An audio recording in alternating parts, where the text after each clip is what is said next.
Thank you for watching NTD Business. Coming up tonight, Southwest Airlines facing a government probe over its massive flight delays and cancellations.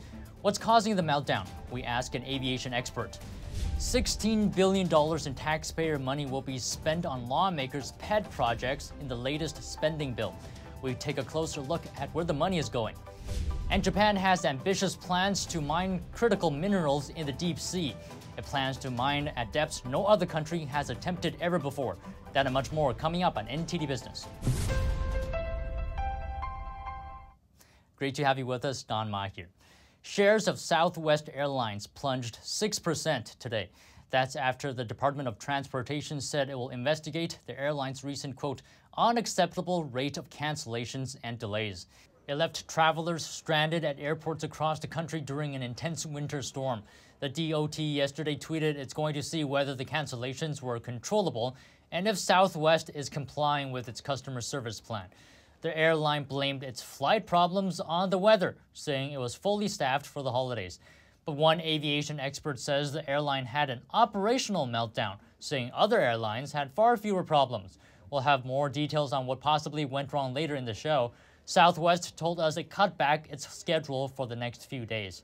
To rebook or cancel, customers can visit southwest.com/travel disruption. The DOT's investigation could lead to fines or other penalties. Thousands of travelers were impacted by airlines' cancellations and delays. NTD's Jeremy Sandberg has more on the frustration passengers are facing. Please continue to hold. Your current estimated wait is 131 minutes. The patience of Southwest Airlines customers is being put to the test. Call centers were swamped Monday. Some passengers trying to reach customer service were asked to wait up to 3 hours or longer. The phone systems that the company uses is just not working. They're just not manned with enough manpower. The severe winter storm left thousands of people stuck, waiting at airports to be rebooked. They said even if you go through this line, it might be up to New Year to get a flight. Others struggled to find their luggage in piles between carousels. Luggage is nowhere to be found and just stuck here. According to FlightAware, a flight tracking service, close to 4,000 U.S. airline flights were canceled on Monday and over 7,000 delayed. The bulk of those cancellations hit Southwest Airlines. Close to 3,000 of the airline's flights were canceled Monday. That's nearly 70% of the carrier's total scheduled for the day. A spokesperson for FlightAware says Southwest's short and medium-range routes can lead to planes spending more time on the ground unloading and boarding passengers, and that combined with bad weather, operations can slow to a crawl. So those turnaround times really bog things down. You're not making any money, you're not efficient when you're on the ground, and that has helped to slow them down, unfortunately. Many Southwest customers complained about a lack of response from the airline. There's zero information being spread at all, and so that's kind of annoying. The personnel don't have an idea. Whenever you ask them what's going on, they said, we don't know. Southwest put out a statement saying they were working with safety at the forefront to address the wide-scale disruption, and that the challenges were caused by consecutive days of extreme winter weather. The president of a union that represents Southwest's flight attendants says the problem was a systems failure led by executive leadership, and that it's time to make it right. This is not a staffing issue. This is a systems issue. Southwest Airlines was staffed. Its employees were ready to go to work. But when they chose to take flights into the middle of the storm or not preemptively cancel enough flights, their systems have not been able to keep up. Southwest said Monday it was doing its best to get its network back to normal. But for many customers, the frustrations are far from over. Well, we're going to sleep on the floor, I guess. The Christmas was just ruined. This was the worst Christmas ever. The airline says disruptions could continue up to the New Year travel period at the end of the week. Jeremy Sandberg, NTD News. And to get a deeper idea of what really happened at Southwest Airlines, we spoke to an aviation expert earlier. Here's Jay Ratliff. Jay, great to have you on the show. So let's get right into it. What do you think went wrong with Southwest? Automation. I mean, they had the proper number of employees for the flights they were operating. They had all of their players in position as the storm approached. But when the irregular operations began, when the storms came through and they were forced to kind of change things and respond as the flight operations were taking place, they simply couldn't keep up. They're using automation from a flight following, flight scheduling, and so on that are from the 1990s. Southwest for a number of years has talked about the need for upgrading their automation. And the CEO for Southwest recently came out saying, our employees simply don't have the tools they need to do the best job possible. They do have a shortage of pilots, but they reduced the number of flights this fall and winter based on that number. So it wasn't an issue of having a too short number of pilots. It was a situation that they had to resort to start doing things manually when some of this hit the fan. When we see on Monday that Southwest Airlines canceled 71% of their flights, compared to American Airlines canceling 1%, United canceling 5%, and I think Delta canceled 9% of their flights, which is a little bit high for Delta, it's pretty clear this is not a weather event. It's a Southwest Airlines event, and a great airline normally, but they've dropped the ball from coast to coast. They have hundreds of thousands of passengers that are stranded. And unfortunately, they can't call Southwest because their phone system melted a couple of days ago. They're trying to work through that right now. And many passengers have been told they can't reach their destination probably until Thursday or Friday at the very earliest. So it's a mess that continues to worsen as each day passes. Now, you mentioned their automation technologies from the 1990s. Yes. Is that, do you feel that's the main contributing factor? Why haven't they upgraded? Money. I mean, airlines are cheap. They're only going to do what they need to do. And the Southwest employees are so good at what they do, they always find a way to make it work. And, you know, when the pandemic hit and they offered those early enticements for their senior employees at Southwest, they had almost 21% that got out of the way to allow other people to keep their jobs. Southwest is one of the airlines that's never laid a single person off.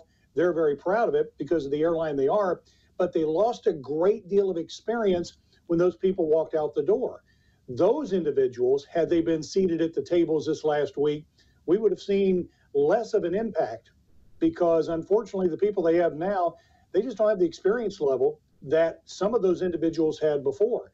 And when you're trying to keep up with things manually, it's not nearly impossible. It's impossible. There's no way to keep up. And that's why Southwest Airlines has made the decision to cancel 50% of their schedule or so through the week so that they can start to regain some control over this operation that right now they have absolutely no control over. Now, Southwest management has since promised as quickly as possible they will upgrade their system. We're talking about something that's going to take a great deal of time, a tremendous amount of money. And one thing that airlines don't like to do is spend money. That's why they've been okay with this antiquated system that they've had at Southwest. Now, Jay, just quickly, one last thing. I don't follow Southwest that much, but how has their track record been in terms of making up for mistakes? Southwest is a great airline. And if there's any airline that can recover from a customer service standpoint, it's going to be this one. Passengers who are furious at Southwest right now, who say they'll never fly Southwest again, will. Southwest has great fares, great service to a lot of great cities. So the airline will get by. But I really hope there's some accountability here where the airline is forced to upgrade their system. And there's other issues. Look, the pilots are not happy because they're still trying to hammer out an agreement that's many years past due at this point in time. They need to take care of their employees, their customers, and their technology. They've got their hands full. And the challenges that are before Southwest Airlines are unlike any they've had in recent history. But I'm confident that that airline, as great as they are, can respond in a very positive fashion. All right, thank you very much, Jay Ratliff. Thanks for your insight. Happy holidays. To you as well, sir. So if unfortunately you are one of those whose flight got canceled or delayed, what are your options? NTD's Andrew Thomas has some tips from two experts. Thousands more flights were canceled in the U.S. on Tuesday. Remaining calm and knowing your rights can go a long way if your flight is canceled. Kurt Ebenhock is a consumer travel advocate and former airline executive, and Jeff Klee is CEO of CheapAir.com. Here's some of their advice for dealing with a flight cancellation. Most airlines will rebook you for free on the next available flight. If you want to cancel the trip, you are entitled to a full refund, even if you bought non-refundable tickets. You're also entitled to a refund of any bag fees, seat upgrades, or other extras. CLE recommends researching alternate flights while you're waiting to talk to an agent. They're typically under a lot of pressure when a flight is canceled, so giving them some options helps. Ebenhock says nonstop flights and morning flights are generally the most reliable if you can book them. If you're worried about making it to the airport in time, consider staying at a hotel connected to the airport. He also suggests avoiding busy dates for air travel. CLE recommends comparing airlines' policies on the Department of Transportation's service dashboard. He also suggests reserving multiple flights and then canceling the ones you don't use. Just make sure the airline will refund your money or give you credit for a future flight. Andrew Thomas, NTD News. And moving on, while several grocery store items have become more expensive this year, nothing comes close to the rise in egg prices. The Bureau of Labor Statistics says the price of eggs jumped nearly 50% in 2022 through November, not adjusted for seasonal swings. One reason? A deadly avian flu reduced poultry flocks, specifically turkeys and egg-laying hens. Add to that, rising feed and energy costs for producers as well as high demand. Experts think the peak has passed, but until these conditions improve, expect to pay more for eggs. And gas prices are way down from the record highs they hit last summer, currently just over $3 a gallon. But don't get used to it. According to GasBuddy, an app that tracks gas prices, the price at the pump could rise to $4 a gallon by May. That's significantly cheaper than the spike that topped $5 a gallon earlier this year. The prediction is based on the high cost to produce summer-grade gasoline, plus more Americans hit the road in warmer months.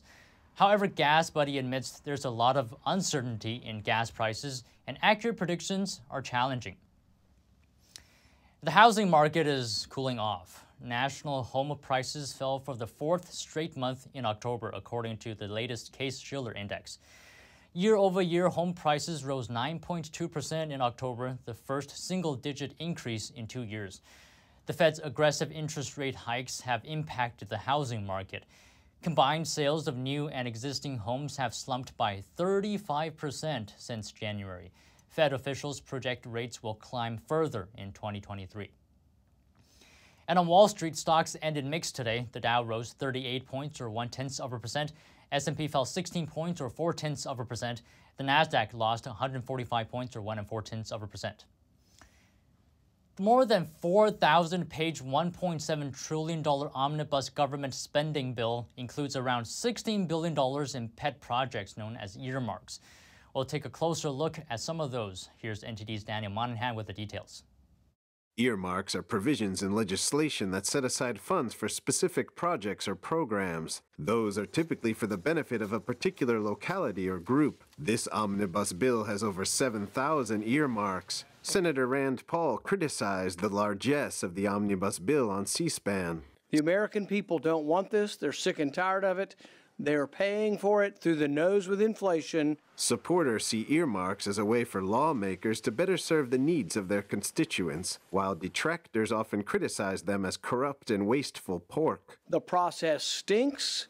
It's an abomination. It's a no-good, rotten way to run your government. Senator Ron Johnson believes lawmakers should take their fiscal responsibility more seriously.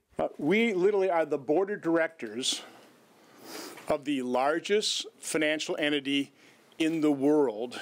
While Senator Mike Lee criticized the system of putting a must-pass spending bill, thousands of pages long and full of earmarks, right next to a scheduled recess like Christmas. That is designed by its very nature to carry out this extortive threat. You either vote for this or you're voting to shut down the government. The earmarks in this spending bill include $45 billion in funding for Ukraine, hundreds of millions of dollars in funding for border protection in other countries like Egypt and Tunisia, over $3.5 million for a Michelle Obama trail in Georgia, around $3 million for a half dozen LGBT-related projects and programs, $4 million for an animal genetic engineering center in Missouri, $2 million for green job workforce development and equipment in Collegeville, Pennsylvania, and $1 million for career skills and job counseling at a women's center in Kew Gardens. After a decades-long ban, Democrats revived the use of earmarks ahead of fiscal year 2022. Senator Ron Johnson called earmarks a gateway drug to massive deficit spending. So again, we're on the side of fiscal sanity. We're on the side of a process that is transparent so that members and the American public actually understand how the federal government is mortgaging their kids' futures. Meanwhile, President Biden hailed the Omnibus bill's passage and vowed to sign it into law. He called it great news for our economy, capping off a year of historic bipartisan progress for the American people. Daniel Monahan, NTD News. Russia is reportedly banning oil exports to various countries, including the entire European Union. That's after those nations imposed a price cap on Russian crude oil. Today, Russia announced it would ban the export of oil to countries that imposed a $60 per barrel cap on Russian oil. Those countries are all European Union members, all G7 members, and Australia. The U.S. is a member of G7 but had already banned all Russian oil and gas imports in March. The price cap took effect on December 5th. Exports from Russia to those countries will still be allowed in certain cases if Putin gives special permission. The ban is scheduled to start on February 1st and last through July 1st. Japan is mining for rare earth minerals from deep beneath the ocean. These rare earths are vital for making many technologies we have today, like smartphones, computers, and electric vehicles. Without rare earths, many of the technologies we have today would literally not exist. But here's the thing, China has the majority of these rare earth minerals, which is a huge problem for both the US and Japan. Japan currently imports nearly all of its rare earth metals, and a whopping 60% of that is from China. Japan says it wants to curb its excessive dependence on specific countries, so it wants to start extracting in 2024 and will start developing the technologies in 2023. Now, this won't be an easy feat because deep-sea mineral extraction isn't common, especially not the way Japan wants to do it. Deep sea is considered anywhere that's at least 650 feet underwater. That's a little more than the height of the Washington Monument. The area where Japan is trying to extract rare earth metals is nearly 20,000 feet underwater. This is about the length of the Las Vegas Strip. The water pressure at this depth is so high, it's like having the weight of an elephant on every square inch of your body. The deepest oil rigs can only go around 11,000 feet into the ocean, around half of the 20,000 feet Japan is aiming for. So Japan's technologies would have to be entirely new. And because deep-sea mining is so new, the environmental impacts are relatively unknown. Bob Bilbrook, someone who's looked into rare earths, says scientists are doing studies around this. There's some that do very favorable studies about that, some that have come back that it's not very favorable at all for the wildlife and the ecology of the sea around those areas, but all that will have to be vetted out. This is obviously an area of massive exploration and a massive amount of study, and capital need to go into these areas to really vet out what is possible. The good news is those deposits are there. We know that. Japanese researchers believe there could be decades upon decades of rare earth minerals in the area they want to mine. Though Japan is not the only country with access to underwater rare earth minerals, the United States also has deposits off both the west and east coasts. And not just that, between Hawaii and Mexico lies the Carrion-Clipperton Zone, one of the biggest untouched troves of underwater rare earth metals. Unlike in Japan, these are around 13,000 feet below the surface. This is mildly better, so being down there would be like a rhinoceros instead of an elephant pressed on every square inch of your body. An update from SpaceX Chief Executive Elon Musk. He says the aerospace company has nearly 100 active Starlinks in Iran. The technology provides satellite internet service to regions it operates in. Starlink also serves another crucial purpose. It helps internet users get around government censorship or limitations on what content they can access, like social media. He announced the news on Twitter Monday, just 3 months after saying the company would launch service in the Islamic country. The billionaire had said activating Starlink there would be part of a U.S. effort to advance internet freedom and the free flow of information to Iranians. That's amid mass protests happening in the region since September. An underground World War II air shelter beneath London's tube trains has been converted into a vertical farm. The subterranean crops could help alleviate food insecurity and benefit the environment. NTD's Andrew Thomas has more. Zero Carbon Farms grows herbs and greens in South London. The area is densely populated, with no room for conventional agriculture. But 100 feet below ground, there is a half-mile of tunnels, and technology has made farming here a reality. Underground farming aims to reduce the impact of traditional agriculture on the environment. Global events have also inspired this method. Farming and traditional farming has a lot of challenges, not least of all because of climate change, inconsistent weather, supply chain issues. We've seen all of that really highlighted over this last summer when it was really, really hot, with the war in Ukraine, with the pandemic. The fresh produce could make it onto a diner's plate within 2 hours of harvesting. Vertical farming is a fast-growing industry. Billions of dollars are being pumped into projects across the globe. It's considered a major solution to food insecurity. We have the challenge that we're going to have another 2 billion people on the planet by 2050, and we ultimately need to develop more ways of growing more food to feed the world, and we don't have more farm space to do it, and we don't have another planet to do it on. The farm's subterranean location means insulation from the cold. Plus, it uses 70 to 90% less water and 95% less fertilizer than typical agriculture. Crops can also grow year-round at faster rates. Andrew Thomas, NTD News. And that's the latest from the NTD Business team and myself, Don Ma. You can follow me on Twitter too if you're there. And if you have any news tips or feedback for the show, you can email us at business@ntd.com. That's all for today. Thank you for watching. We'll see you tomorrow.